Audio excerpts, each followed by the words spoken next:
Boa noite, camaradas. Tivemos um problema técnico. Vamos ver se agora vai.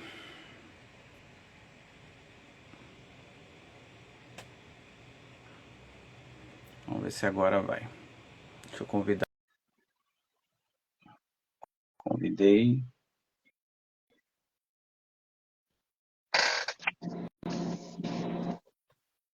Agora acho que vai. Vamos ver. Você, Eu não tô, você,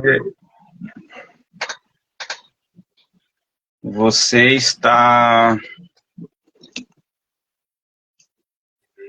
eu não tô vendo nada. Nem me vendo, nem te vendo. Eu tô me vendo, mas não tô te vendo.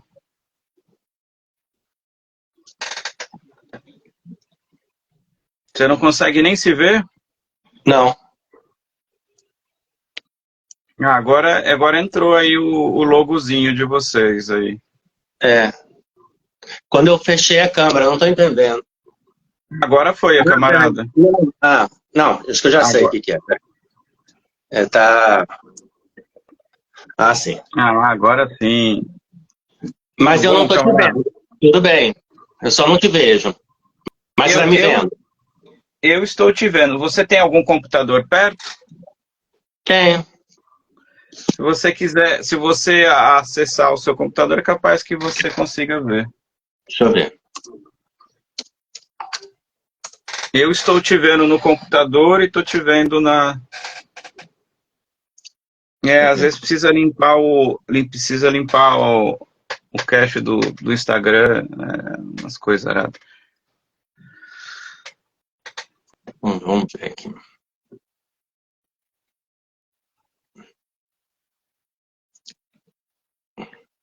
Aí se você entrar no Aqui, computador, eu no estou Instagram perto. eu te vejo. No Instagram eu te Ah, vejo. tá. Então, eu só vou pedir para você deixar No- o Sim, sim. computador em silêncio, porque senão dá Sim. eco. Fiz isso. Então tá bom, camarada. Obrigado pelo aceite, Eu que né? agradeço. É uma honra tê-los aqui. Na verdade, o camarada está representando todo um grupo, né? Uhum. Ele fala em nome dele, mas também em nome de um grupo. E eu acho importantíssimo. A gente vem numa sequência de lives aí sobre a questão da Palestina, porque é fundamental. Essa luta é uma luta de todos, né? Uhum. E mas a gente não parou de falar dos assuntos que são fundamentais, né?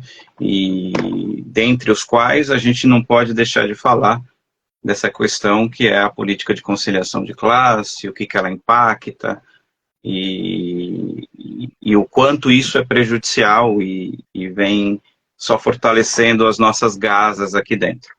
Então eu deixo inicialmente a fala do companheiro para sua apresentação, tanto de você como a pessoa que representa, como aqueles aos quais você representa. Então, deixo o meu boa noite e essa fala inicial para a sua apresentação e a apresentação do Anticlassistas. Ok. Boa noite, Walter. Obrigado mais uma vez. Boa noite a todas as pessoas que estão aí nos ouvindo, nos assistindo. Bom, meu nome é Rafael. Eu sou, eu sou professor de física aqui no Espírito Santo, interior do Espírito Santo, na cidade de São Mateus. Professor da Universidade Federal do Espírito Santo. E milito no movimento docente há uns 20 anos, mais ou menos. 20, uns 23 anos, que milito no movimento docente. E, e recentemente, e agora estou indo com outras e outros camaradas à Frente Única Anticlassista. Né? A Frente Única Anticlassista é uma iniciativa de duas organizações revolucionárias, a Aliança Revolucionária dos Trabalhadores, a ARTE, da qual eu faço parte, e o Partido Operário Revolucionário, através também da corrente proletária na educação. que é impulsionada pelo PO, mas não é restrito, evidentemente, aos militantes dessas duas organizações. A gente, há aproximadamente um ano, que a ARTE é uma organização bastante nova, a gente tem em torno de 2 anos que fomos criadas, recém realizamos nosso primeiro congresso esse ano, e então nossa intervenção também no movimento, embora seus militantes tivessem intervenção, né, ao longo da sua história, enquanto a nossa organização, a nossa intervenção é muito recente. E nós, no último congresso do Andes, que foi em janeiro, em Rio Branco, né, no processo de preparação para ele, chegamos à conclusão que você tinha um cenário de terra arrasada, que não seria apresentada nenhuma alternativa à altura dos desafios colocados, e que era necessário dar uma sacudida naquele congresso, na categoria, e chamamos os companheiros do POR, a companheira Soraya, que nós já conhecíamos, e fizemos a proposta, vamos dizer tudo que a gente acha que tem que ser dito, vamos lançar uma chapa, que a gente não vai nem... Porque o Andes é super burocrático no processo de inscrição, a chapa tem que ter mais de 80 membros para ser inscrita, a gente sabia que a gente não ia conseguir. 80 pessoas a gente até conseguiria, mas 80 pessoas espalhadas para as regionais, com os critérios, né? Você pode ter muitas pessoas numa região, mas você tem que ter pessoas atendendo as características exigidas em cada uma das regiões do Andes, que são mais de 1 ou 2 estados. Não era possível, a gente sabia que não era, mas vamos lançar uma chapa no Congresso para dizer tudo que a gente pensa, ter espaço, algum espaço para apresentar um programa revolucionário, nisso aí. E lançamos, fizemos e foi. Fizemos uma pré-campanha até o momento em que a chapa, de fato, não conseguiu realizar a inscrição e foi, por isso, impugnada. Mas a gente viu, nesse processo, muitos acordos. Nós tínhamos muitos acordos para o movimento docente e para o movimento em geral. E da chapa que não era chapa, que não chegou a ser, né, surgiu uma frente.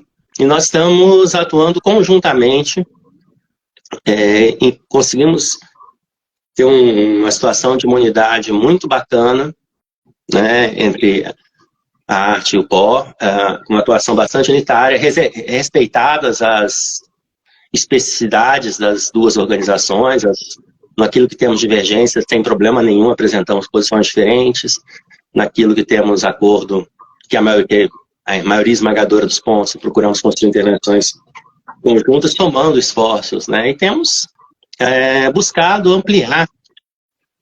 E nós vamos o tema aqui é exatamente aquilo que a gente busca combater, né?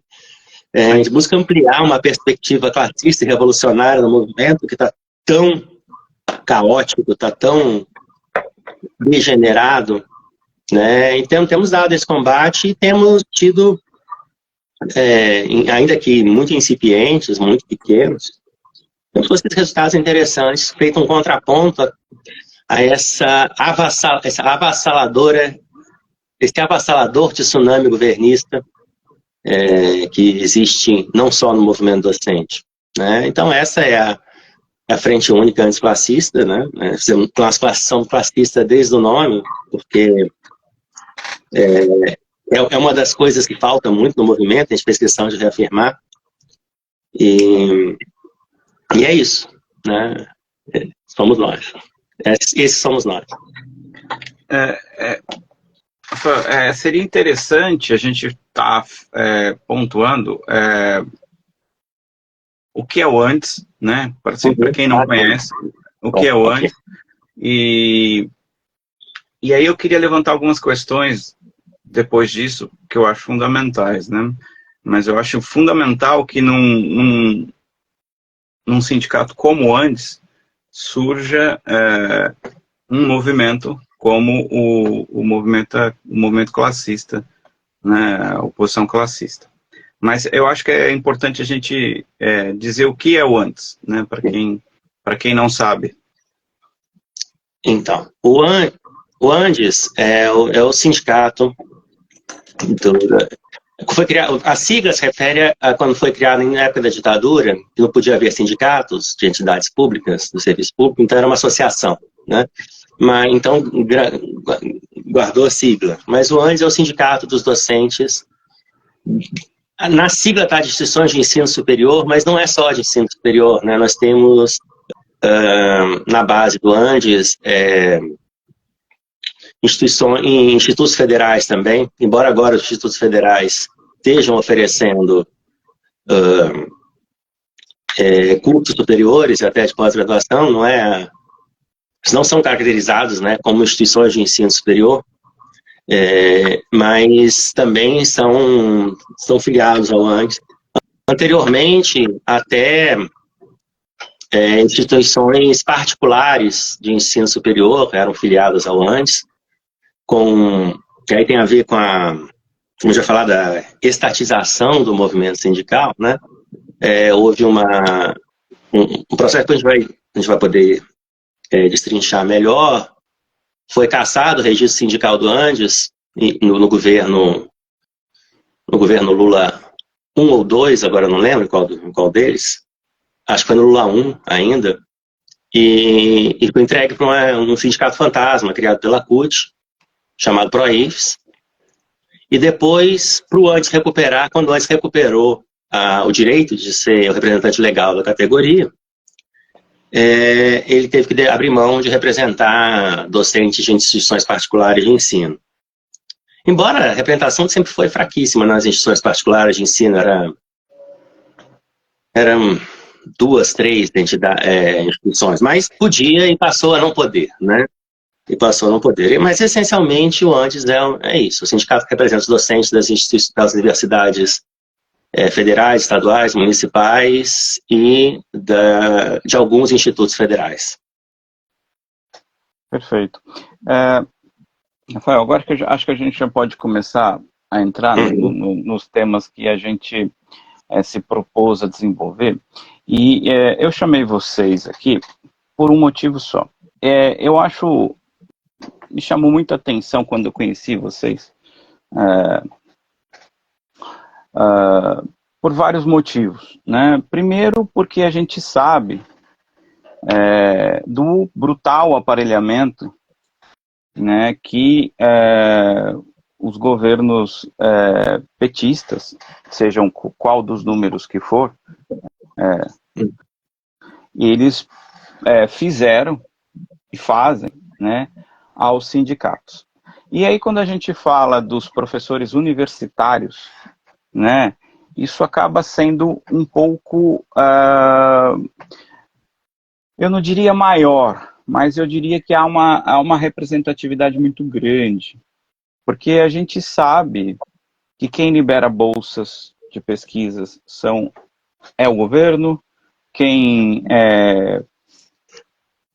propõe determinados projetos e avanços ou recuos para determinadas pastas do ensino também vem por parte do governo.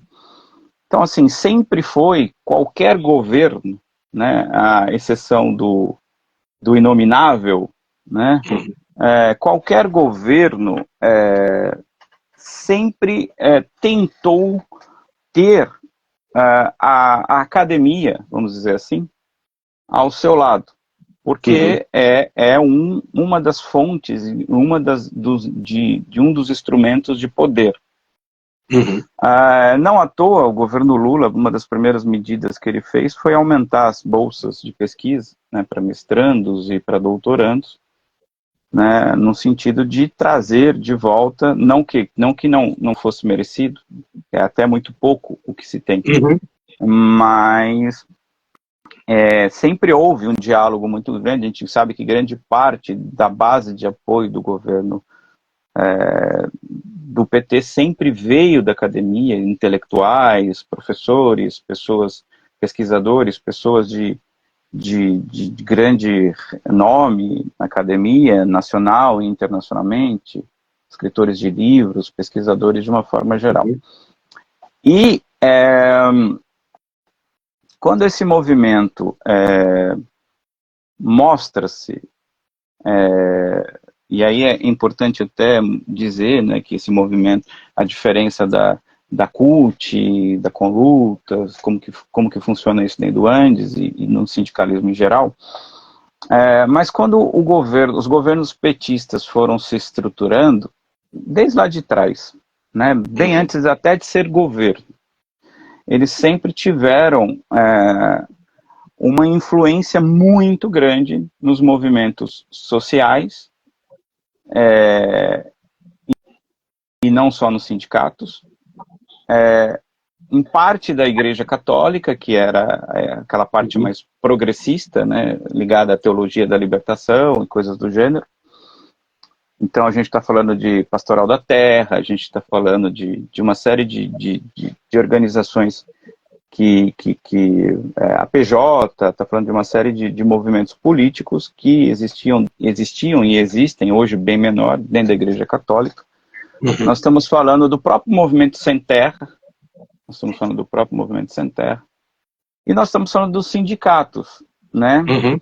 E quando a gente propôs o tema de política de conciliação de classes, do reformismo e a estatização dos sindicatos, essas duas coisas andam juntos. Andam juntos porque eu não tenho como conciliar as classes se eu não tenho o controle dos instrumentos de poder, os instrumentos de luta dessas classes. Ou vamos pegar a classe como se fosse uma só. Mas se eu não é, né? Mas vamos pegar como se eu tivesse a instrumentalização por diversos mecanismos, sejam de cunhos formais e jurídicos, como de interferências ideológicas. Não à toa, a gente não pode se esquecer que um dos primeiros atos, quando o Lula assumiu, agora, nesse governo, foi uma reunião com o sindicalismo, né? Sobretudo com a CUT, que é um dos braços petistas, né? E é importante a gente dizer isso porque, por um princípio lógico, os movimentos de luta, sejam operários ou campesinos ou de outras vertentes, eles deveriam ter, por premissa básica, serem independentes. Porque os sindicatos, eles defendem interesses. Defendem interesses daqueles aos quais eles representam. Uma vez que eu estou aliado ao governo, seja um governo de direita ou seja um governo de esquerda, evidentemente que esses interesses, eles já são teoricamente comprometidos, né? Então, se eu tenho um movimento de massa que está lutando contra determinada coisa, e essa coisa se choca contra o governo, esse movimento que está instrumentalizado, ele já tem limites claros. Então, o sindicalismo, na verdade, ele nasce para ser oposição, seja de qual governo for, ou seja de qual patrão for. Ou, no caso dos soviets, né, que não é a realidade, eles se iriam gerir. No Brasil, na Argentina, isso é muito comum, né, não à toa os problemas graves que se tem na Argentina. Na Europa, isso é muito comum. Nos Estados Unidos já é completamente estatizado os sindicatos. E estatizados, a gente não está falando de que eles sejam oficialmente do governo, mas eles são extraoficialmente representantes de políticas que são pró-governos. Na França, isso é muito comum, mesmo com a radicalidade, muitas vezes, das bases francesas, elas não conseguem se sobrepor às suas direções. E aqui no Brasil, a gente já experimenta isso, de certa maneira, desde 1978, 79, com a fundação do PT. O PT, ele surge como um partido dos trabalhadores, mas que se estrutura dentro dos sindicatos. E, evidentemente, conforme esse partido vai guinando à direita, os sindicatos também passam a serem instrumentos disso. Quando o PT se coloca como governo, isso é muito claro, porque são governos, todos eles, desde o governo primeiro de Lula, foram governos de conciliação de classe, jamais de ruptura de classe, jamais de ruptura da ordem institucionalizada. Mas para eu conseguir, e isso a burguesia é muito astuta, né? Para eu conseguir que esses governos existissem e conciliassem as classes, evitasse o choque entre as classes, que a gente está falando disso, eu tenho que ter esses sindicatos nas mãos. Quando surge um movimento, mesmo que pequeno, como é o anticlassista, ele rompe a estrutura dos partidos, porque os partidos, é claro, os partidos ou movimentos ou coletivos, eles têm posições claramente definidas. Mas quando surge num movimento tão importante como é o Andes, uma voz destoante, eu acho que a gente tem que trabalhar isso melhor, porque nós não estamos falando de qualquer coisa. Embora quem faça as revoluções, né, é o proletariado, não vão ser os professores universitários que vão fazer a revolução, é o proletariado, é o campesino, mas na academia esse debate é fundamental. E aí eu queria que você desenvolvesse um pouco, e até discordasse de mim, se você não concordar desse meu raciocínio original, dessa análise muito superficial que eu fiz, e me falasse um pouco como está, mesmo que de maneira inicial, esse debate dentro do próprio Andes. Ok. Então tá. Bom, né, o tema é extenso.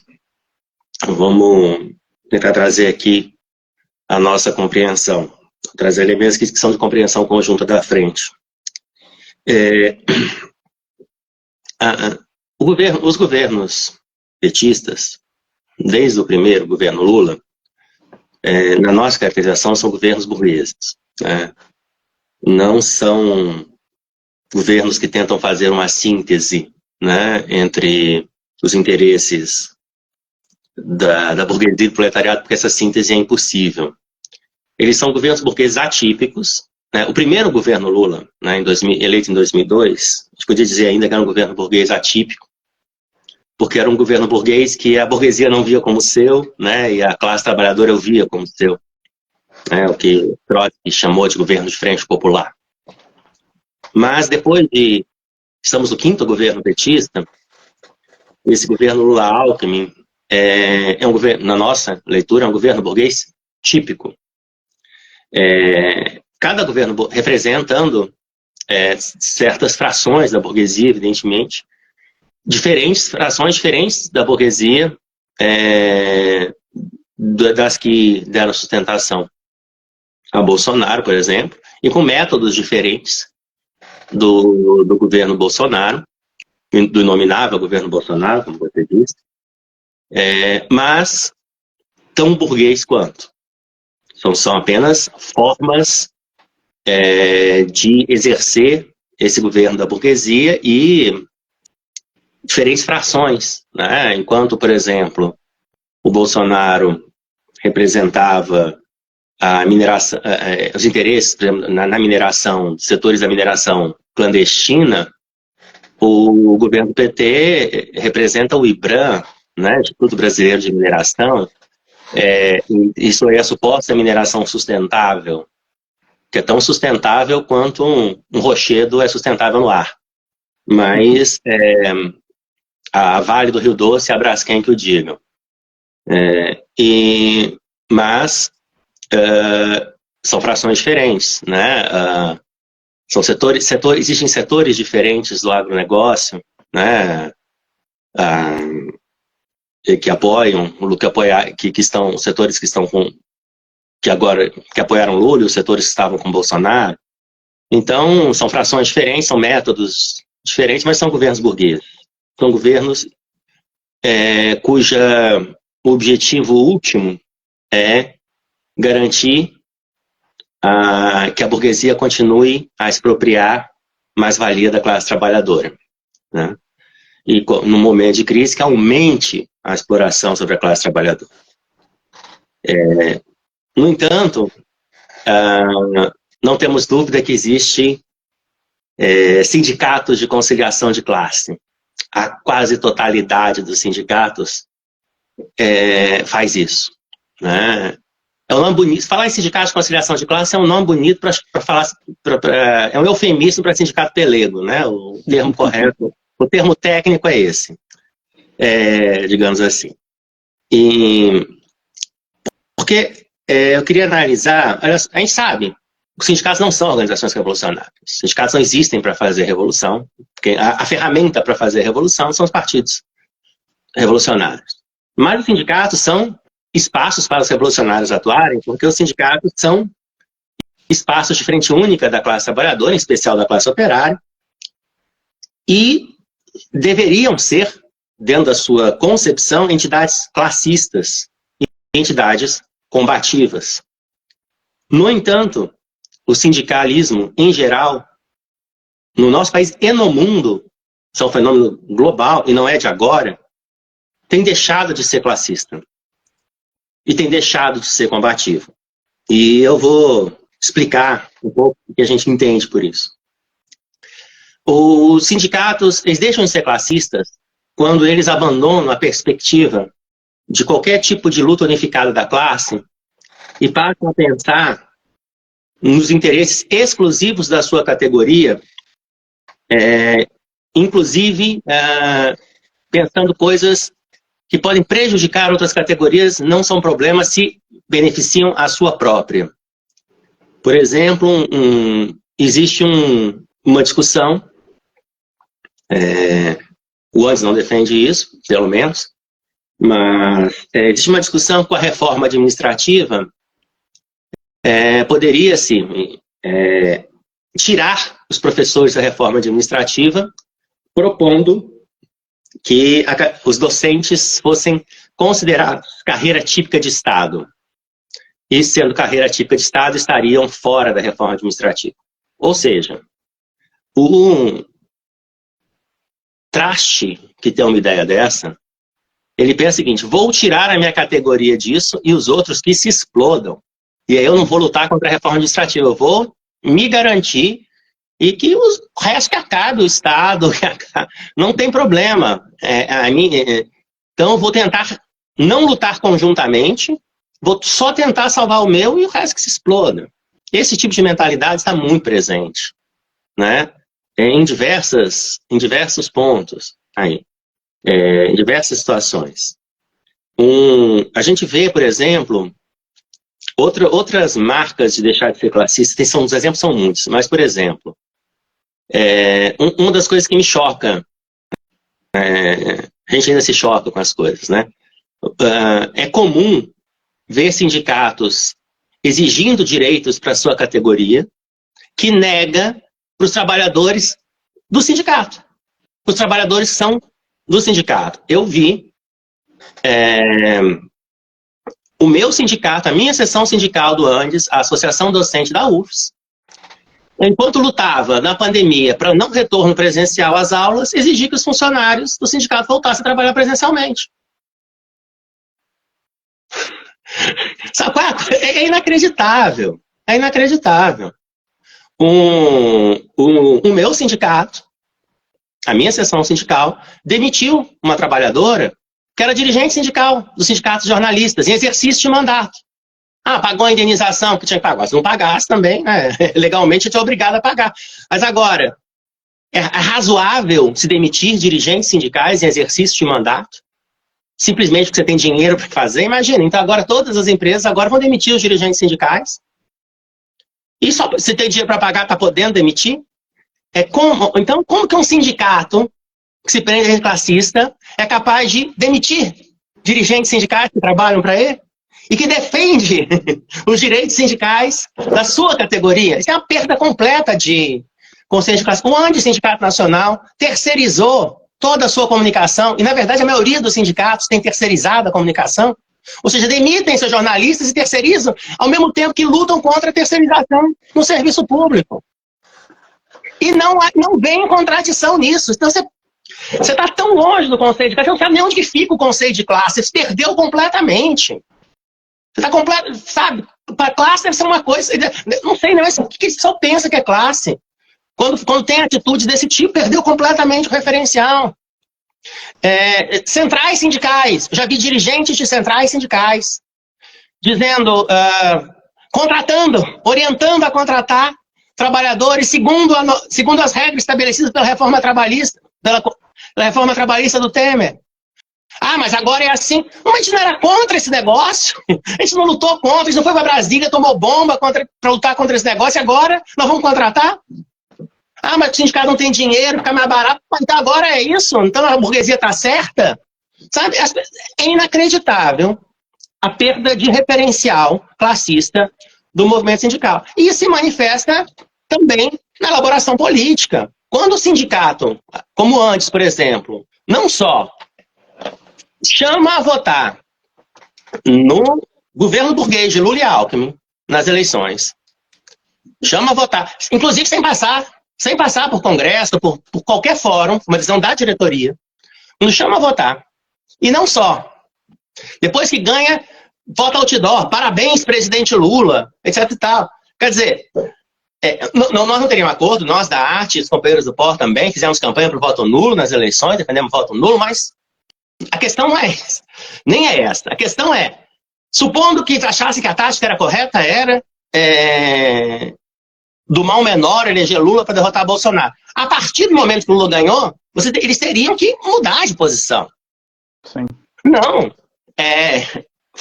Organizaram caravanas para posse, outdoors com parabéns presidente Lula, e tem tido uma postura de absoluta submissão ao governo. Submissão ao governo burguês. Ao governo burguês. Então, isso expressa uma completa perda de perspectiva de classe por parte, não só do antes, mas do conjunto do movimento sindical brasileiro. O conjunto, isso aí,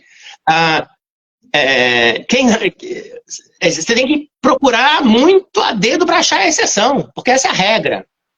Com relação a deixar de ser combativo, né? É lamentável, está relacionado com outra, mas é lamentável. O que você vê hoje são, assim, quando são feitos atos puxados pelas direções sindicais, salvo raríssimas exceções, são atos puramente formais, sabe? Tá tendo um ato lá em São Paulo hoje, saindo do MASP, né, por conta dos companheiros que tinham sido presos, da UP, né, em protesto também contra as privatizações, juntando essas pautas. Um ato pequeno, um tema fundamental.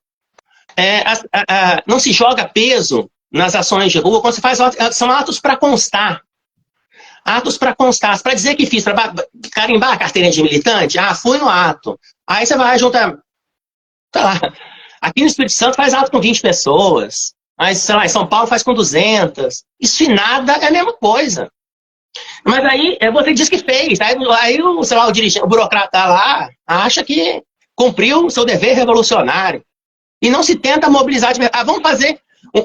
Vai ser votado um negócio, né? Hoje foi derrubado o veto parcial do Lula à lei do marco temporal. Não era para ter tido caravanas, Brasília está pegando fogo. Não teve nada. Talvez alguém tenha mandado meia dúzia de pessoas lá para balançar a bandeira na porta do Congresso. Não existe uma perspectiva de enfrentamentos massivos, são atos formais. Hoje é mestre em fazer ato de procuração. Aí manda lá para a base, quem quer ir para Brasília, e chega lá 50 pessoas na porta do Ministério em Brasília, Isso é uma formiguinha perto do elefante, na frente do elefante, tem que dar uma relação de escala melhor. 50 pessoas em Brasília e nada é a mesma, na esplanada do Ministério e nada é a mesma coisa. Isso eles sabem que é a mesma coisa. Mas fazem, dizem que estão fazendo. E isso é a política combativa. Aí o cara vai, viaja para Brasília, fica no hotel, paga, ganha diária, fica um hotel bom, não sei o que, balança, fica o dia lá balançando bandeira e volta para casa achando que, sentindo praticamente Lenin, né? Porque fez a revolução. Essa é a mentalidade do professor universitário da base do Andes. As grandes ações, todo o foco das ações do Andes, e também do Sinasef, da Fazubra, etc, etc, etc, qual é? Pressão sobre os parlamentares, fica lá na porta parlamentar, oh, não sei o que, nós somos do sindicato tal, por favor, vote a favor. Como se isso adiantasse, gente, Congresso Nacional. Uma coisa é você fazer isso, você tem 100 mil pessoas, como já botou, do lado de fora do Congresso, gritando e ameaçando invadir o Congresso, e aí tá lá, tem alguém batendo na porta, aí sim, e com greve na base.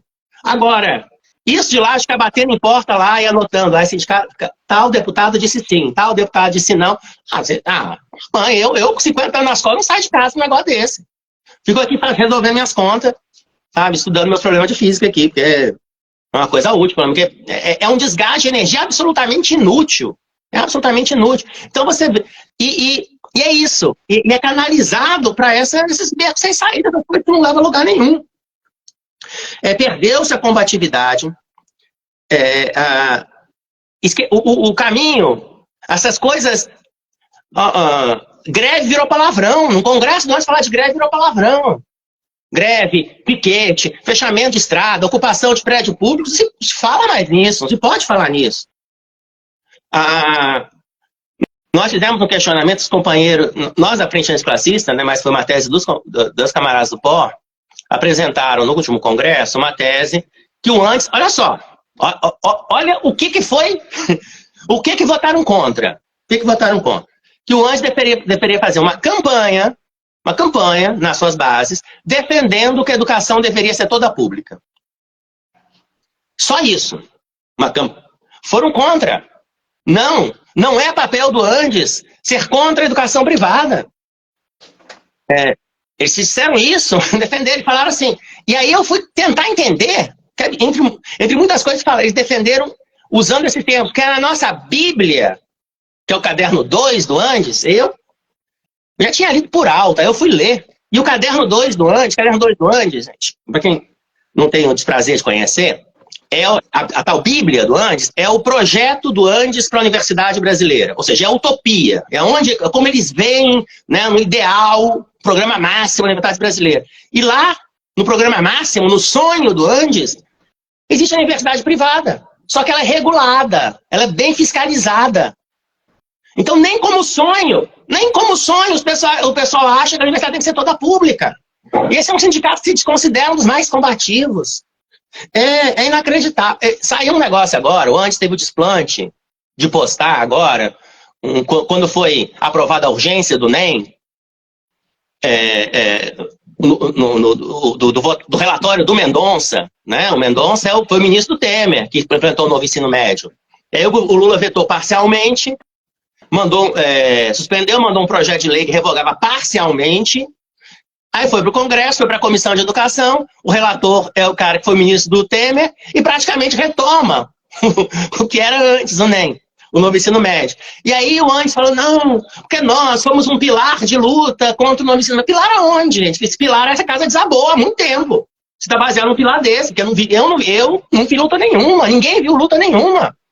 Quando que houve um dia de paralisação de verdade, né? Tentamos paralisar contra o novo ensino médio, seja nas universidades, nos institutos, nas escolas, não houve. A POSP, em São Paulo, não fez nada. Como que é? A CNTE, nada. Todo mundo quieto. Todo mundo quieto, todo mundo aceitando. E aí não se faz. Até agora, o pessoal está soltando rojão ainda pelo Flávio Dino, ter ido pro STF, onde o governo jogou todo o peso, todas as fichas que tinha e não tinha para aprovar isso. E todo mundo está comemorando ainda, enquanto hoje passou o marco temporal, E passou a urgência do NEM. E aí, mas ninguém fala nada, até faz o dia no dia no lar, você quer lá, dia de Xandão, comemorando. Então, é um desvio, todo o movimento desvia a luta, e isso só leva a derrotas cada vez maiores. Cada vez maiores. Né? Essa é a política. Um atrelamento completo ao governo. Completo ao governo. Vergonhoso. Vergonhoso. Quem vivenciou a campanha salarial do Andes, e não sei antes não, do Serviço Público Federal, uma piada de mau gosto. Por quê? Quando o Lula assume, o que ele faz? Ele mantém, ele essencialmente, o que ele essencialmente mantém? O reajuste que já estava dado pelo Bolsonaro, que são esses 9%. Já estava, né, você estava no orçamento do ano, na lei que foi aprovada, que o Bolsonaro tinha enviado, já tinha isso aí. Em toda a negociação que foi feita, assim que o Lula ganha, não há nenhum incremento nisso aí. Fica essencialmente o mesmo montante. Todas as direções sindicais vieram para a base e disseram, olha, não tem jeito, nós não vamos conseguir mais agora, porque essa LDO foi Bolsonaro que fez. Mas, nós já vamos iniciar, isso começo de 2023, ele já vem com a brilhante fala, vamos iniciar agora a campanha 2024. Então nós vamos aceitar isso aí e vamos fazer campanha para 2024. Muito bem. Qual o reajuste 2024? Zero. As direções sindicais inteiras disseram que 9% era muito pouco, mas quem aceitar queria ter 20%, não sei quando, blá, em 2024, não sei o quê, e vai ter zero. E tem alguma mobilização por greve, por luta, a direção está incendiando, a direção está muda. A direção está muda. Faz de conta que está brava. Então, é um peleguismo inacreditável. Inacreditável. Essa é a situação do movimento docente. Atrelamento ao governo, traição à categoria, traição à classe, nenhuma independência de classe. Trágica a situação. Trágica a situação. Então, o nosso papel, enquanto anticlassista, na verdade, tem uma frase, tem uma música, na verdade, um poema, uma música que eu gosto muito, que a gente usa muito, que o nosso papel, nós estamos aqui para desafinar o coro dos contentes, sabe? A gente vai lá no meio da bolha dos caras, no Olimpo deles, no Olimpo sindical, com as suas bíblias, os seus dogmas, as suas arrogâncias, a sua pretensa superioridade, categoria ilustrada, e vamos lá e botamos o dedo da ferida e falamos que tem que fazer isso, tem que fazer aquilo, tem que ter greve, tem que ter os merda da classe trabalhadora, não é com live. Porque uma coisa é a seguinte, uma coisa, né, nós fazemos como estamos fazendo aqui, vamos fazer uma live para discutir um assunto como elemento de mobilização, beleza, mas não, a live vira o ato. Sim. Aí o pessoal, outro dia eu estava propondo um tuitaço. Sério. Sabe, como assim? Onde que se Abaixo perdeu? Assinado, né? Abaixo assinado. Em São Paulo, abaixo assinado, ótima lembrança, cara. Você faz uma greve. A CUT é horrorosa, mas não é só a CUT que faz essas lambanças, gente. Não é só a CUT que faz essas lambanças. O que a CSP Contas fez em São Paulo não é aceitável. Não é aceitável que os representantes da CSP Colutas, da direção do PSTU, tenham votado, junto com a resistência, contra a prorrogação da greve do metrô. E dita lá o Vitor Altino falando, nossa, instrumento agora é o abaixo assinado, vai pro raio que o parta, gente. É inacreditável, eu não tô acreditando que eu tô vendo. Eu sei que tá ruim, mas também não precisa exagerar. Uma greve vitoriosa, parou São Paulo, a população a favor, entrevistou a população na rua e falou, a culpa é do governo. O metroviário tá certo. Depois desse dia de luta histórico, a direção do sindicato vem propor o abaixo assinado. Aí depois foram demitidos. Era óbvio. Você recua, é óbvio que o patrão vai avançar. É inacreditável. Abaixo assinado, gente. Tem um governo de outra direita em São Paulo, mas o tamanho dos interesses por trás econômicos pela privatização do metrô, da Sabesp, do centro de trem, você vai ser barrado com abaixo assinado. É uma vergonha. Acabou a combatividade, acabou o classismo quando propõe uma coisa dessa. Tipo assim, você dirige uma categoria que vai ser privatizada. Significa que essa categoria vai acabar. Tudo que é plano de carreira, tudo vai acabar, vai ter demissão em massa, vai ter rebaixamento salarial, vai acabar a estabilidade, vai acabar tudo. Então, se você não vai lutar nesse momento da privatização, você não vai lutar nunca mais. Sim, e tem que articulação a direção do sindicato. Inclusive, pessoas se dizem revolucionárias, numa central que se diz a única de oposição ao governo, propõe abaixo o sinal em vez da greve. É brincadeira. É brincadeira a situação. Então, existe todo esse processo. E assim, tem o ponto da estatização, acho que depois a gente fala disso, que é um outro ponto muito importante, mas uma questão que está colocada. E aí, né? Faz o quê? Bom, o que nós achamos? O que move a classe trabalhadora não são suas direções, não é o programa, não são partidos. Depois eu vou explicar isso assim. O que move a classe trabalhadora é a sua necessidade. E a necessidade está batendo na porta. O custo de vida está alto, o nível de emprego, embora esteja comemorando, o desemprego continua alto e, entre os empregados, esse nível de subemprego muito grande, de precarização muito grande. Numa situação mundial econômica bastante complicada. E isso, mais hora, menos hora, isso explode. A classe trabalhadora se move. Ela é levada a se mover pela sociedade. E aí sim, aí entram os partidos, aí entram as direções, aí entra uma série de coisas que vão ver para onde que vai ser conduzida essa classe que entra em movimento, movida pelas suas necessidades. Então, nosso trabalho é tentar nos enraizar ao máximo na classe trabalhadora, em especial na classe operária. Eu não milito antes, não é por uma escolha, é meu emprego, né? É meu emprego, eu sou professor universitário, então é ali, né? Inclusive, está discutindo meu salário, as minhas coisas. Não dá para não participar. Mas não é uma escolha, olha que categoria boa, vou girar para professores universitários, porque essa categoria é estratégica. Não é. Não é. Mas é a minha, né? Fazer o quê, né? O importante é ter saúde. Mas e aí sim, se enraizando na classe, quando a classe vier, né, aí é importante construir ferramentas, coletivos sindicais, partidos revolucionários, superar a crise de direção, para quando essa explosão acontecer, porque ela acontecerá, inevitavelmente acontece, para onde que vai, né?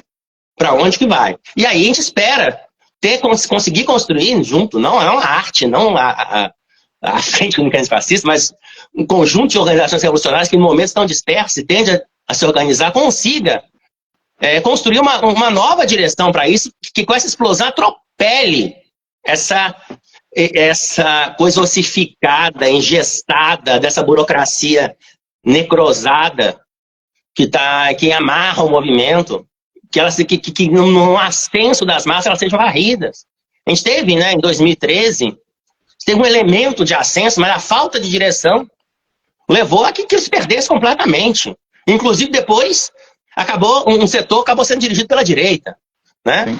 Foi uma absoluta falta de direção. Então, a necessidade de construir organizações, se enraizar nas lutas e na classe, para quando vier essa onda. Né? É isso que a gente vê, porque esse povo tem que ser varrido, cara. Esse povo não tem salvação, não.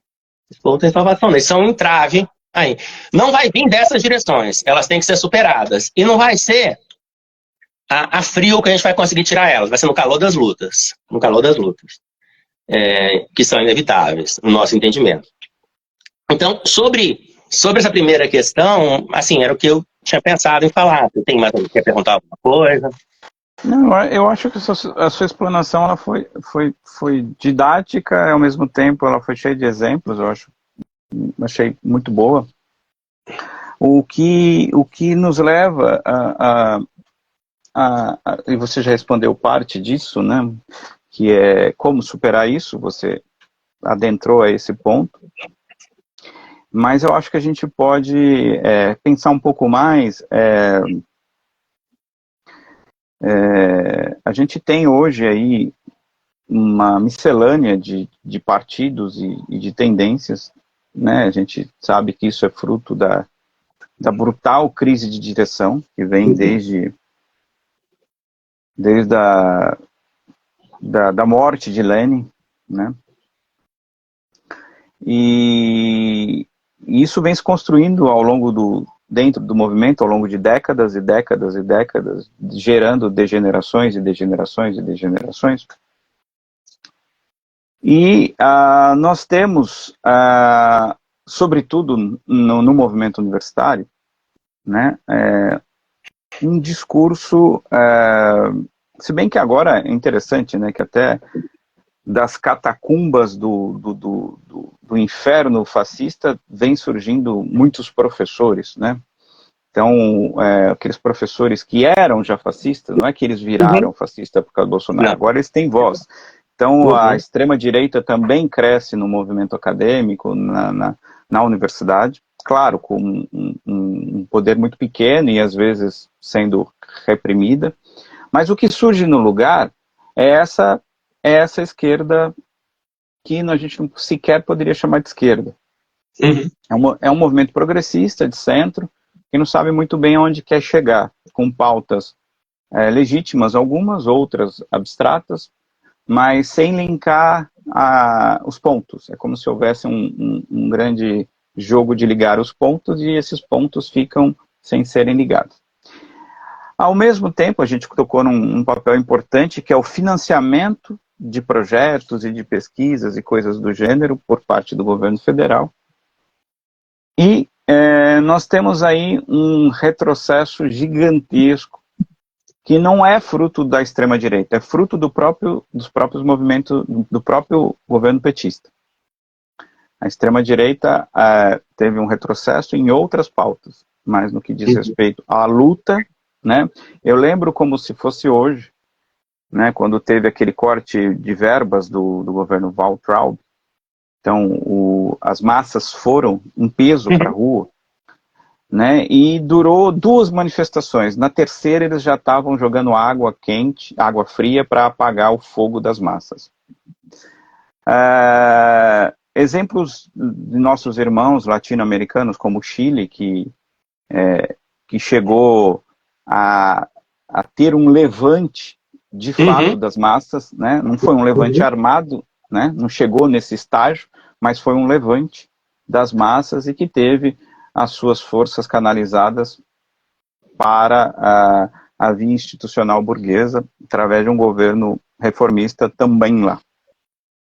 Isso é uma tendência que aqui no Brasil já vem há décadas. Não é um fenômeno do Brasil, voltamos a repetir, mas aqui é muito acentuado isso.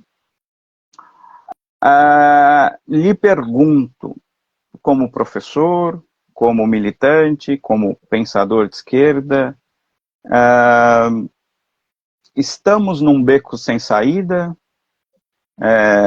Vamos ter que esperar um ascenso maior do fascismo? Vamos ter que esperar um levante das massas que vai ser canalizado, como foi em 2013, para outras vias, porque não temos as direções revolucionárias para dar cabo político a essas lutas? Qual a sua visão? Assim, eu sei que é difícil falar sobre isso, a gente está falando de fenômenos que estão por vir, né? E o materialismo dialético não faz previsiologia, mas em base da própria experiência histórica, eu às vezes me pergunto que nós estamos, de certa maneira, num beco sem saída. No entanto, ao ver, por exemplo, o anticlassista e outras luzes que vão surgindo aqui e acolá, eu acabo tendo lampejos de esperança. Queria ouvir você um pouco sobre essas considerações. Então, eu acho que dá para... São coisas que, né, a gente pensa muito, né, sobre essas coisas. E eu tenho uma posição bem impaciente, né, com relação a isso. Porque eu acho que a gente tem que ficar impaciente. Porque existe uma... Eu estou até com uma ampulheta aqui na mesa, acho que vem bem a calhar. Nós estamos com... O tempo está acabando, né? O nível de destruição ambiental do planeta, produzido pelo capitalismo, vai levar... já levou, na verdade, a um... Não é uma coisa para o futuro, né? Nós temos nossos camaradas lá de Manaus relatam, estão há semanas com dificuldade de respirar, inclusive dentro de suas casas, por conta da fumaça que invade a cidade pelas queimadas na Amazônia. A gente tem nossos camaradas no Pará nos narrando que a população carente de Belém, por exemplo, que tem como a base da sua alimentação a pesca, não está podendo, ou se come com grave risco, mas está proibida a pesca nos rios, ali que banham Belém, pela excessiva contaminação de mercúrio por conta da mineração, né? E você tem um crescimento, uma ampliação gigantesca da mineração, inclusive em terras indígenas, com apoio do governo PT, como na região do Povo Mura, no sul do Amazonas, né, onde vai explorar a empresa mal chamada Potássio do Brasil, que é canadense. O nome correto dela é Belo Sol, né? Belo Sol. E que está explorando potássio ali, que vai em plena floresta amazônica. E quem negociou, né, a implementação, a liberação da mineração lá foi o próprio Geraldo Alckmin, que esteve lá. Você tem exploração de urânio na Amazônia, avançando, com todas as óbvias implicações ambientais que você pode pensar. Hoje a floresta amazônica ela já emite mais gás carbônico do que absorve. Então ela é um fator de aquecimento global e não de resfriamento na atual conjuntura. O cerrado, que é fundamental para... é um ecossistema fundamental para o ciclo das chuvas e uma série de coisas, está praticamente em extinção. A minha companheira ela é socióloga, fez um estudo de doutorado sobre o cerrado, né, sobre o que a soja, né, o agronegócio da soja fez na região do cerrado. Praticamente extinto. E isso vai levar a que em pouco tempo as pessoas tenham problemas sérios com relação a ter água potável para beber, a ter esse ciclo de secas que irá levar indiscutivelmente a impactar a produção agrícola, a ter fome, sem falar dos refugiados climáticos. Nós temos um país que já está praticamente submerso, que é Tuvalu, na região perto da Indonésia, ali na Oceania, e vários outros vão surgir. Então você tem isso não é para o futuro, isso é para agora, né? Os cálculos com o aquecimento global, a destruição dos corais, a própria grande barreira de coral está profundamente ameaçada. Isso implicaria numa mortandade gigantesca dos peixes no mundo, que também levaria só por isso a uma fome de proporções descomunais. Então, quer dizer, o capitalismo tem essa palhaçada da COP, agora, 28, que nem eles, a própria imprensa burguesa admitiu que foi um fiasco, não chegaram a lugar nenhum. Você tem hoje um incremento gigantesco da mineração do lítio, do cobalto, uma série de coisas para a chamada indústria 4.0, né, para os carros elétricos, para smartphones, uma série de coisas com impacto brutal, que produz guerras civis no Congo, em vários outros países da África, golpes de Estado em vários locais, e uma diáspora gigantesca de população africana, inclusive, né, tem um rapaz, o Moise, congolês, estava exilado no Rio, foi assassinado num quiosque na praia, né, vítima dessa diáspora, e que agora também essa disputa pelo... como não fosse só isso, e supostamente seria para ser uma energia limpa, que iria substituir os combustíveis fósseis, mas a exploração de combustíveis fósseis está crescendo. Nós estamos para ter uma possível guerra entre Venezuela e Guiana, na verdade, causada pelos interesses, por um lado, na Guiana da Exxon, e da Venezuela, das petroleiras chinesas, pela exploração de petróleo e gás em Essequibo. Além do pacote fascista sionista, nazista sionista, de extermínio do povo palestino, Israel está de olho, está super de olho nas reservas de gás natural que foram descobertas no Mar de Gaza também, né? Também tem esse fator, né? Então, quer dizer, a gente vê a sobrevivência da humanidade gravemente ameaçada pelo capitalismo a curtíssimo prazo, historicamente falando, 100 anos não é nada. 100 anos não é nada. E nós estamos tendo problemas já, agora. Então, e aí você vê, e sem falar nas possibilidades de guerra, porque você tem várias guerras por procuração entre o imperialismo americano e o imperialismo chinês, Ucrânia, de certa forma, na Palestina expressa um pouco isso,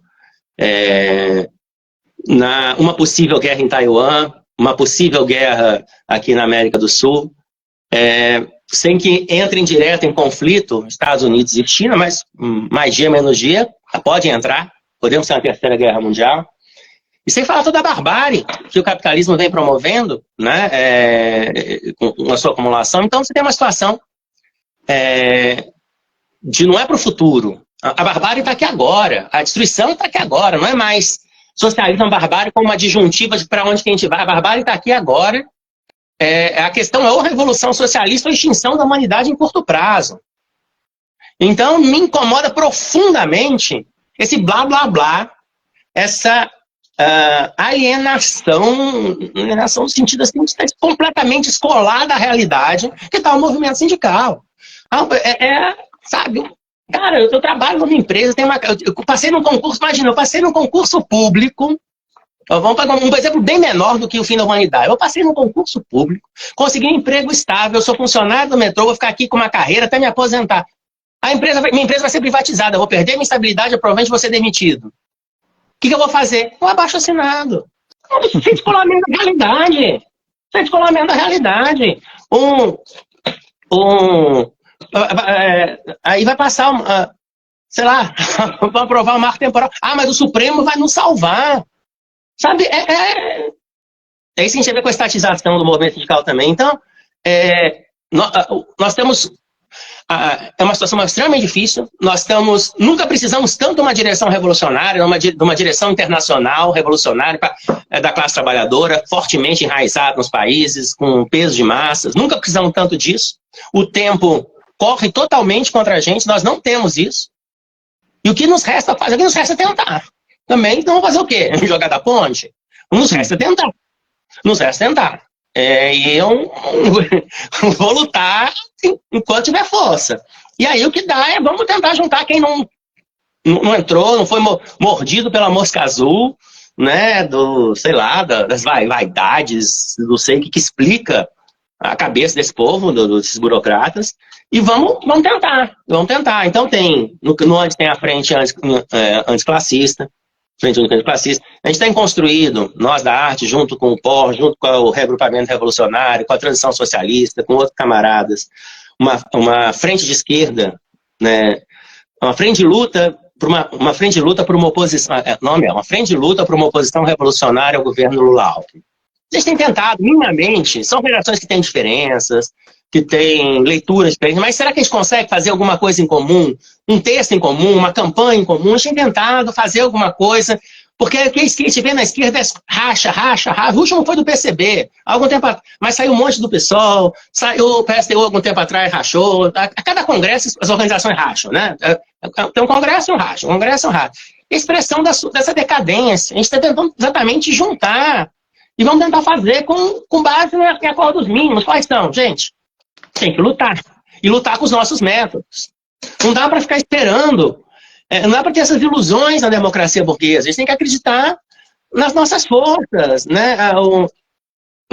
Coisas antigas, lutar pela base, organizar a classe, atuar no movimento sindical não é para disputar o aparato, é para disputar a consciência da classe trabalhadora. Pode ser uma ferramenta estar na direção ou não, pode ser muito ruim estar na direção. Muitas vezes estar na direção te amarra, te prende, te leva a tarefas despolitizadas, e é mais interessante você estar na base, você consegue fazer mais coisas na base. Com certeza, ir para o Congresso do ano, teve uma manobra aqui na minha AD, e eu não vou para o Congresso do antes. Né? 11 anos eu vou, dessa vez eles conseguiram me excluir. Porque limitaram o número de pessoas para ir. Eu sou de um campus interior, ainda, pode até mudar, mas ainda os campos interior não participam das assembleias, que a assembleia é na capital, e limitaram a quantidade de pessoas que vai, fazem uma votação, uma eleição, que é assim, são 10 vagas, ou 15, são 10 delegados, no caso de Servidor, 15 vagas. Mas todo mundo vota. Então, quem tem maioria, ganha todos. Quem vota no A, aí aquele grupo do A vota, todo no A. Vota no B, no C, no D. Então, você tem, sei lá, um pouquinho a mais, você elege todos, com um critério desse. Então, mas esse congresso, que vai acontecer em Fortaleza, na tese que nós escrevemos, vai servir para quê? Né? Na nossa avaliação, infelizmente, não vai servir para nada. Não vai apontar nada. E nós iríamos lá, eu espero que a companheira Soraya, os companheiros do POR vão poder ir, nós da arte não vamos poder ir. Encontrem parceiros lá para ajudar a construir na base a luta, porque no aparato, na burocracia, nas resoluções, dali não vai sair. Então, o que nos resta é isso, é ir para a base, arregaçar a manga, gastar sola de sapato, na nossa categoria, porque é onde nós estamos, mas sempre na perspectiva da luta unificada com outras categorias, junto com, né, como os companheiros da frente única fizeram lá na greve dos metroviários de Recife, que apoiaram, na luta do povo palestino, em todas as lutas que acontecerem, né, a gente está se construindo, levando a política revolucionária e chamando a transcender os limites daquela luta para uma luta mais geral. Vai dar certo? Eu não tenho a menor ideia, mas eu vou tentar. Só me resta tentar. Eu quero acreditar que ainda é possível impedir essa destruição completa. Eu estou com 50 anos, mas eu tenho 2 filhas novas, eu quero que elas tenham um mundo pela frente também. E eu acho que a gente tem que se jogar com tudo. Agora, se vai dar certo, não existe determinismo histórico, né? No que depender do meu esforço, e no espero que de muitas pessoas, vai dar certo. Nós vamos ganhar, mas com certeza não podemos ter de nada. Sem dúvida. Tem um Trotsky que fala uma frase, né? Quando a revolução parece impossível, ela é inevitável, né? Eu acho que a gente está nessa situação, né? E, claro, a gente está anos-luz aí de toda... O capitalismo, ele conseguiu se armar bem, né? Eu falo que os maiores marxistas, do ponto de vista de conhecimento de Marx, são os capitalistas, porque eles pegaram tudo que Marx falou para inverter contra o proletariado, né? Então, eles criaram sistemas de dominação cada dia mais complexos. A absorção e a compra realmente de pessoas e de consciências é cada dia mais... a gente vê aí pela questão da Palestina, o silêncio de muitos intelectuais, porque o cara... pessoas ligadas à política institucional, né? O cara não se manifesta porque sabe que ano que vem tem eleições e ele também vai pedir votos, né, para todo mundo. Então, a gente realmente está num momento muito complicado da história, mas, como você disse, a gente continua lutando, porque é o que nos resta, a gente não pode parar. Camarada, assim, eu queria deixá-lo aí com as suas considerações finais para você, não vou fazer nenhuma pergunta, para você desenvolver plenamente aí o seu raciocínio e também convidar, né, essa live, hoje é um dia complicado, hoje é quinta-feira, um horário que não é tão bom, essa live vai ficar gravada nos nossos perfis e vão sendo vistas de acordo com a possibilidade de cada um. Provavelmente professores universitários também vejam essas lives, ou outras pessoas interessadas em aprofundar esse assunto, Então, eu convido a conhecer a página do Andes, convido a conhecer os companheiros, falar com os companheiros, falar com as suas respectivas organizações, né, e somar lutas nesse esforço hercúleo, né, que a gente tem por varrer dos sindicatos e movimentos esses pelegos, esses canalhas, essas direções que são traidoras da classe trabalhadora, traidora dos oprimidos, não são companheiros, coisa nenhuma, são traidores. E convido também a gente a estar sempre juntos, né? Esse espaço aqui é de vocês, sempre que precisar. Ó, Walter, a gente tem lá um comunicado, vamos fazer uma live. O espaço é humilde, a casa é simples, mas vocês são todo revolucionário, toda pessoa que luta pelo aquilo que a gente acredita é bem-vindo. Deixo você aí livre para você fazer suas ponderações, suas conclusões, algum pensamento que ficou não completo lá atrás, completar agora, enfim, sinta-se à vontade. Beleza. Eu queria falar sobre a estatização do movimento sindical, que ficou faltando, né?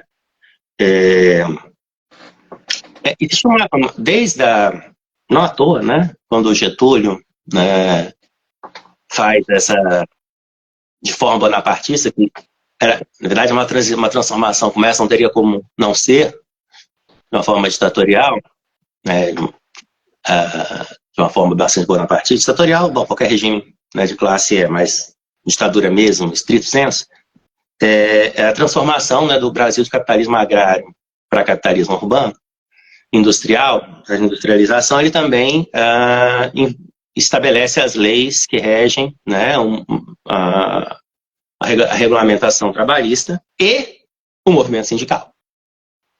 E a partir daí você tem uma estatização, de fato, do movimento sindical por lei. Então, nós temos uma situação que, por mais absurda que esteja, está naturalizada.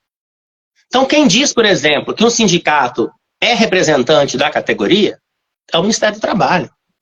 Sim. Quem diz que a diretoria eleita foi de fato eleita é o Ministério do Trabalho. Se não convencer o burocrata lá que vai avaliar, você não é diretor eleito, você tem que fazer um monte de coisa lá. Não interessa o que a categoria pensa, tem que eles que resolvem. Então, e você tem uma unicidade sindical estabelecida por lei, que é um absurdo. A gente para nada é a favor de rachar o movimento sindical, mas quem vai definir como se organiza uma categoria é a categoria. Sim. Não é.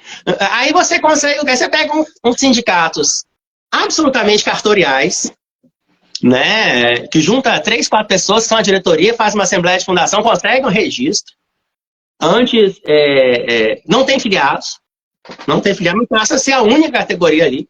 Recebiam, aí celebram, né, com a reforma trabalhista perderam bastante poder, mas ainda celebram acordos, recebiam imposto sindical, que de certa forma, meio indireto está voltando agora, que também é uma excrescência, porque um sindicato, se ele come isso, ele não pode ser.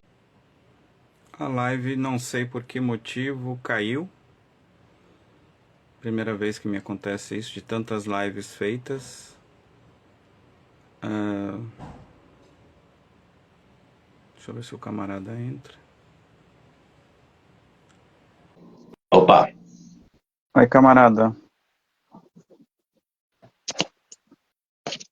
Oi. Agora eu tô te vendo, inclusive. Bizarramente, eu não sei o que aconteceu. Primeira vez que acontece isso, depois de tantas lives. E a live simplesmente fechou. Muito esquisito. Muito esquisito. Vamos ver o que acontece. Eu vou ver se eu consigo resgatar a outra parte, né? Senão a gente vai ter que fazer de novo essa live. Então vamos lá. Vamos continuar. Você estava falando da estatização do sindicato. Então, quer dizer, o trabalhador, isso assim que surgiram os sindicatos, né, organizações de solidariedade entre os trabalhadores se ajudando mutuamente, se organizando, se colaborando financeiramente, construindo as coisas. Isso, de repente, agora não. O trabalhador não precisa ter nenhum vínculo com o sindicato, ele não precisa nem saber quem é a direção do sindicato. O Estado burguês recolhe um imposto do trabalhador e dá ao sindicato sem que haja envolvimento. O trabalhador não tem que nem ser convencido, o sindicato não tem nem a preocupação de convencer o trabalhador a respeito disso, né? E como o sindicato é unitário por lei, também, então, automaticamente, aquele sindicato representa a categoria inteira daquela área ali, sem precisar que a categoria saiba nem quem é a direção do sindicato, mas está lá sendo descontado. Isso é uma intromissão absurda do Estado burguês na organização classista dos trabalhadores, quer dizer. E o pessoal acha isso normal. Normal. Aí você tem uma eleição sindical, a coisa está tão assim, que é lógico que as pessoas, assim, você tem direito de fazer, não é questão de se tem direito ou não, mas é questão de se faz sentido. Tem uma polêmica na eleição sindical, eu discordo, eu acho que houve fraude na eleição, minha chapa se sente roubada na eleição. O que faz? Entra na justiça burguesa, para a justiça burguesa resolver a disputa entre correntes sindicais da classe trabalhadora. Pô, junta, se for o caso, sai no pau, sai na porrada, quebra a urna, quebra a sede sindical, mas não vai pedir para o juiz burguês dizer quem é que está certo. Sabe? Não é assim, não tem lógica, não tem lógica. A supor qualquer neutralidade do Estado burguês em relação ao funcionamento e as disputas e a organização da classe trabalhadora. Mas as pessoas estão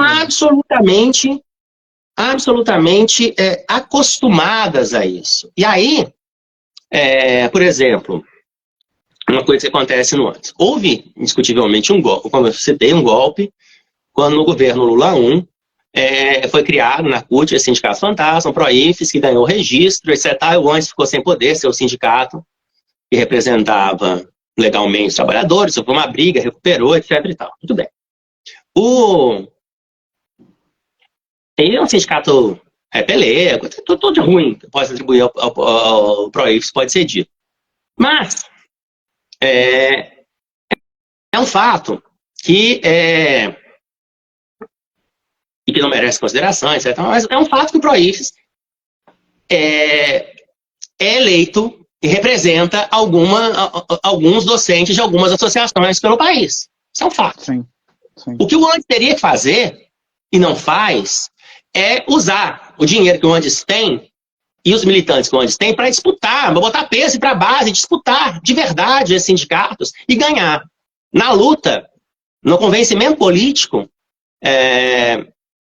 os sindicatos que estão na base da direção que é nessa direção ultra-governista do PROIFES. Mas isso não faz.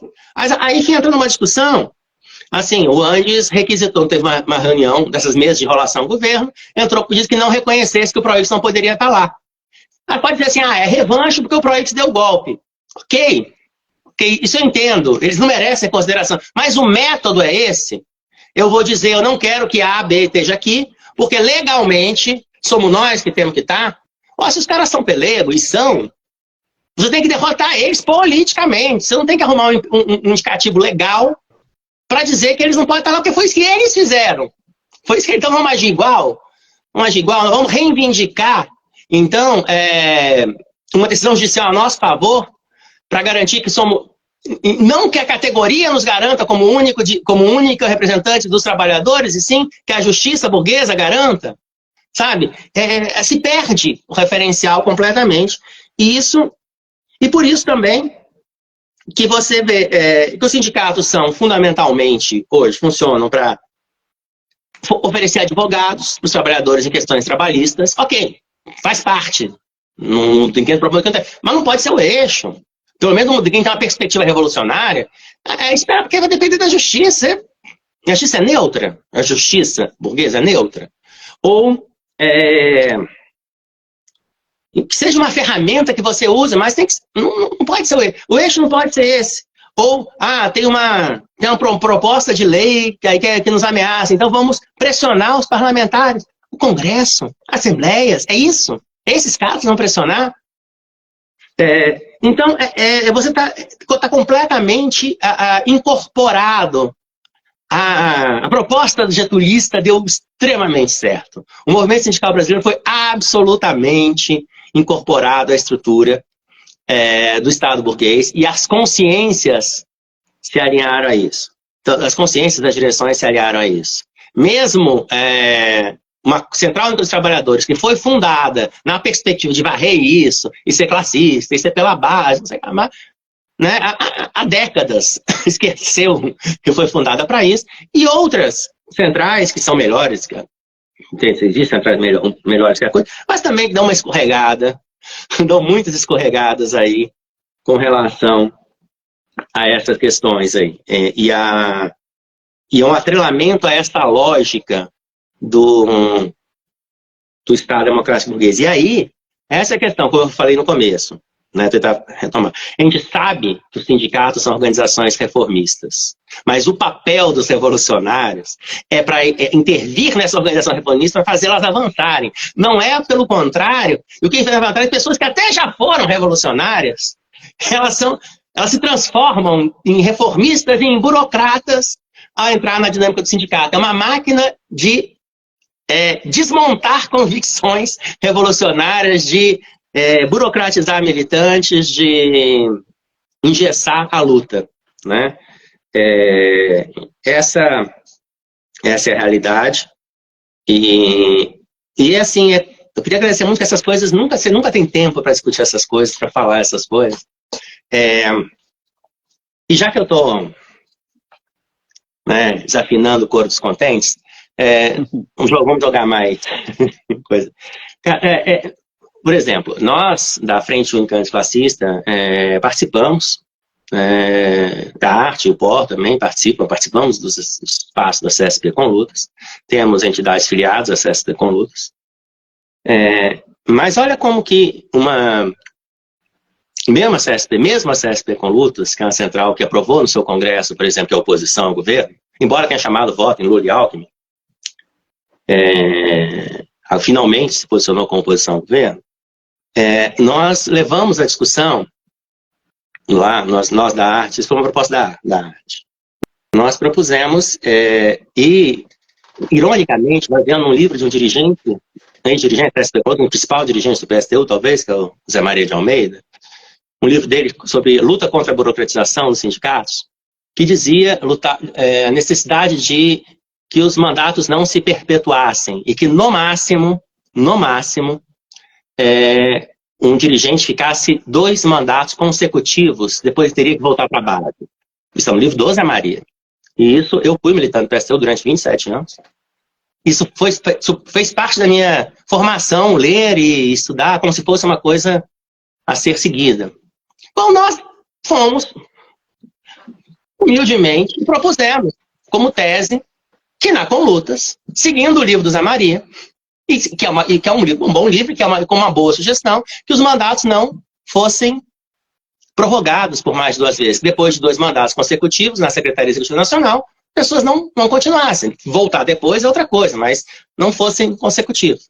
Uma dirigente da CSP com um dirigente sindical importante, ele falou que é verdade que está no livro, é verdade que o livro é muito bom, mas que não vale mais, isso valia antigamente. Não vale mais. E eu fiquei pensando, o que mudou? O que mudou é que antigamente não eram eles que estavam na direção, não eram eles que se perpetuavam. Agora que são eles, eles não estão a favor de sair da direção. Então, é como um movimento. Eu fiquei tão perplexo, eu falei, cara, de todos os argumentos do mundo, eu não esperava que você fosse dizer que o livro que vocês estão vendendo na banquinha lá fora está ultrapassado. Eles fossem usar como argumento isso para manter os privilégios de vocês. Sabe? Mas é isso. Esse argumento serve quando eu não estou no aparato. Quando eu estou no aparato, bom, aí tem que ver. Então o movimento sindical faz isso. A burguesia é muito sábia. Você falou, ninguém entende melhor, né, de marxismo que os intelectuais da burguesia, sem dúvida. Eles conhecem, eles sabem jogar, eles sabem cooptar. Muito bem. A gente tem que formar os nossos. E não vamos formar na academia, não. Na verdade, cara, a gente vê alguns dos principais. Eu vejo assim, fora da universidade, Você vê nomes aí, o pessoal cita, uau, teórico, grande teórico, marxista, não sei o quê. Fura a greve! Fura a greve em São Paulo, na greve da USP, estava reprimindo estudante, defendendo a reitoria reprimindo estudante. O que é o teórico do precariado, o senhor Rui Braga, fura a greve, repressor de estudante, perseguidor de técnico. Então é o grande marxista, para quem não conhece. Para quem não conhece, sabe? Para encerrar, assim, duas coisas. Uma vez, a categoria docente às vezes, enquanto categoria sindical, constrangedora. Uma vez eu estava numa reunião do meu sindicato um comando de mobilização, alguma coisa assim, e um professor de educação física disse assim que a nossa, como era das categorias de trabalhadores, a categoria mais preparada, era que poderia dar à luz, assim, guiar as outras, é uma contribuição. Olha, eu sou físico. Eu sou físico. Eu acho até que eu sou um bom físico. Mas a minha formação em modelos de origem do universo, buracos negros, teoria de cordas, essas coisas, não me ajuda a organizar a luta nem na minha categoria. O que me ajuda a organizar a luta na minha categoria é minha militância, que começou há muitos anos atrás, no movimento de cultura, no movimento estudantil e depois no movimento sindical. Eu não aprendi isso em sala de aula. E eu duvido que alguém tenha aprendido isso em sala de aula. Não é minha formação acadêmica. Minha formação acadêmica não serve para não serve para a luta. A lutar a gente aprende lutando. A minha formação política eu adquiri nas organizações políticas que eu participei, que eu militei. E isso é uma coisa. Tem essa arrogância. No movimento docente tem essa arrogância.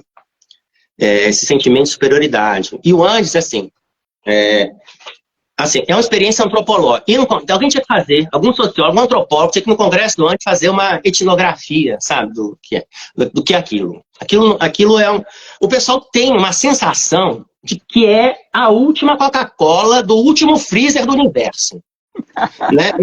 O Andes, ele tem assim, a citação bíblica, assim, que no começo, né, sobre os oceanos, pairava, na Bíblia diz que Deus pairava sobre os oceanos, o Andes pairava sobre os oceanos, né? Ou na física, antes que havia antes do Big Bang, o Andes.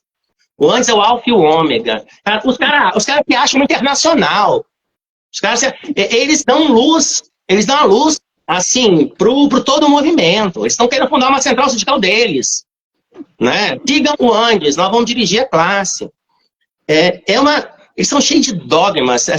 Tem uma estrutura de sociedade secreta. Eles enchem a boca para falar dos princípios do Andes, que são dogmas. São dogmas, são uma coisa engessada de uma, sei lá, como se fosse uma sociedade secreta mesmo, de Illuminati, uma coisa iniciática, que só serve para ele, e que é completamente distante da realidade da categoria. Então,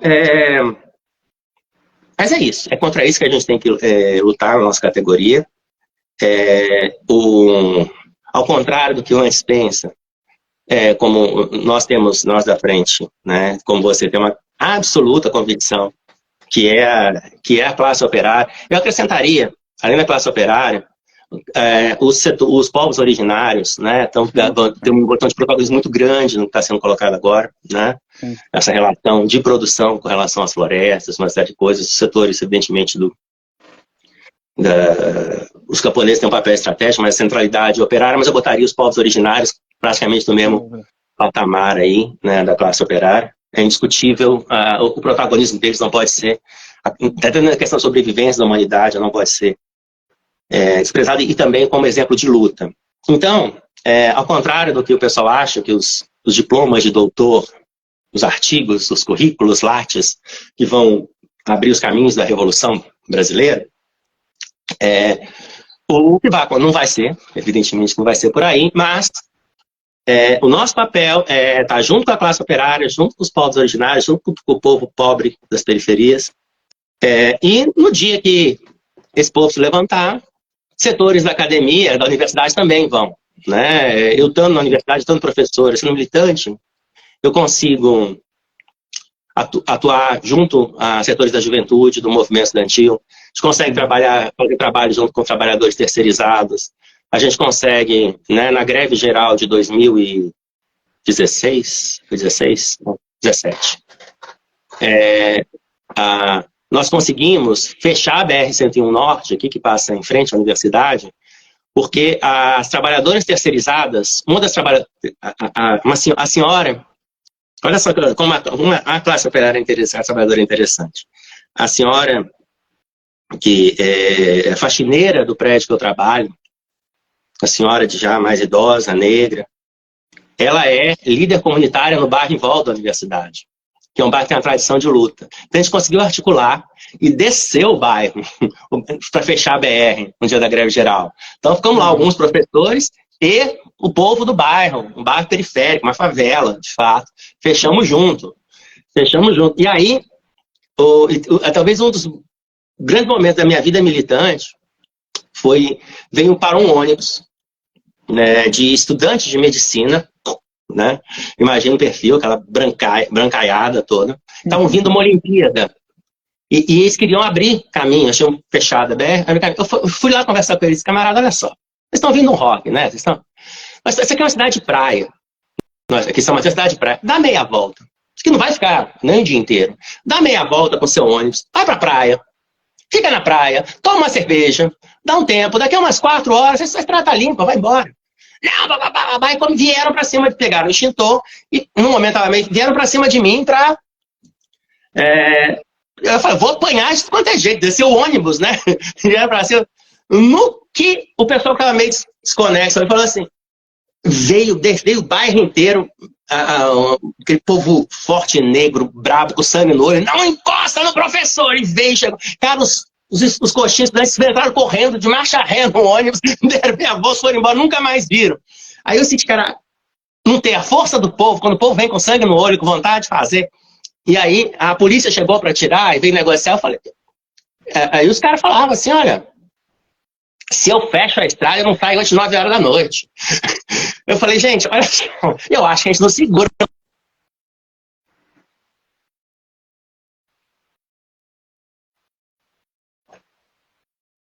Sua voz sumiu, camarada. Sua voz sumiu.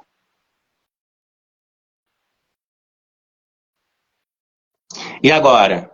Agora voltou.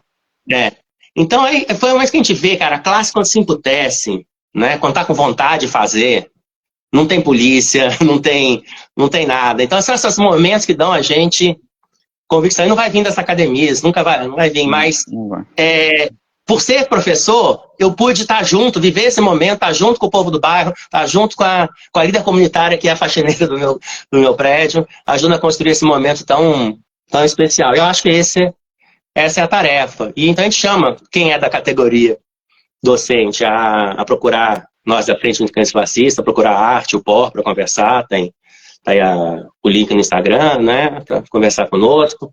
Quem não é da categoria docente, também vai procurar essas organizações, procurar a frente de esquerda, a frente de oposição, frente de luta para uma oposição revolucionária ao governo Lula e Alckmin, nessas organizações, né, e vamos junto, porque o único caminho é para frente.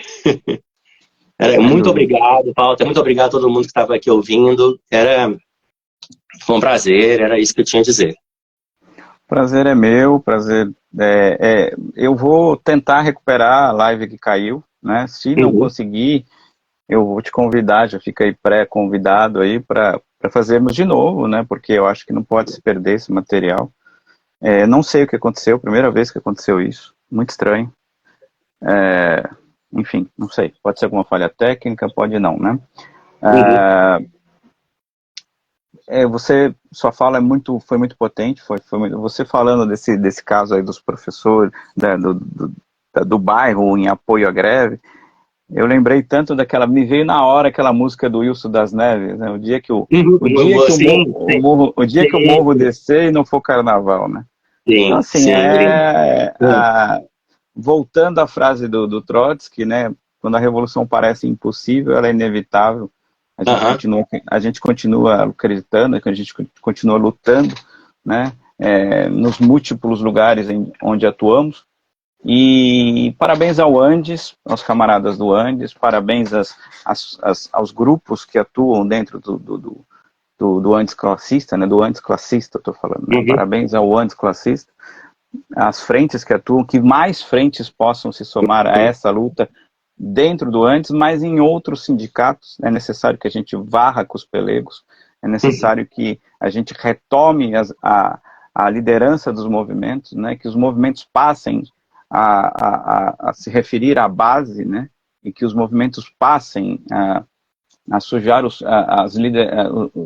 sujar os pés de barro de novo, né, porque está muito cômodo essa liderança de grupelhos e de interesses muito específicos, ou de intelectuais, como é o caso do Andes, ou de intelectuais pelegos, ou de pelegos em outras partes, né? Mas em ambos os casos são pelegos, sejam intelectualizados ou não, né? E às vezes é pior quando é intelectualizado, porque ele sabe o que ele está fazendo, né? Às vezes, não que o outro não saiba, mas esses caras têm leitura, esses caras... e aí mostra aquilo que você falou, não é a academia que forma revolucionários, né? Se assim fosse, Marx teria lutado na academia, Lenin teria lutado na academia, Trotsky teria lutado na academia, né? A academia é só um meio de a gente estar lá presente, disputando espaço e não deixando espaço nas mãos desses que são traidores, né, da luta, por mais que muitas vezes se coloquem como companheiros. E a gente só sabe quem é companheiro na hora da luta, como desse professor da USP aí que você citou, né, que realmente mostrou a verdadeira face, não só ele, como outros, né, e isso nada como a luta para clarear quem é quem, né, porque no discurso é fácil fazer um texto bonito, eu pego várias citações, mas na hora que o bicho pega mesmo, que eu tenho que me posicionar e que o meu tá na reta, porque na verdade eu tô pleiteando às vezes um cargo junto a um departamento, alguma coisa do gênero, aí eu recuo porque eu quero estar do lado do mainstream, eu quero estar do lado daqueles que representam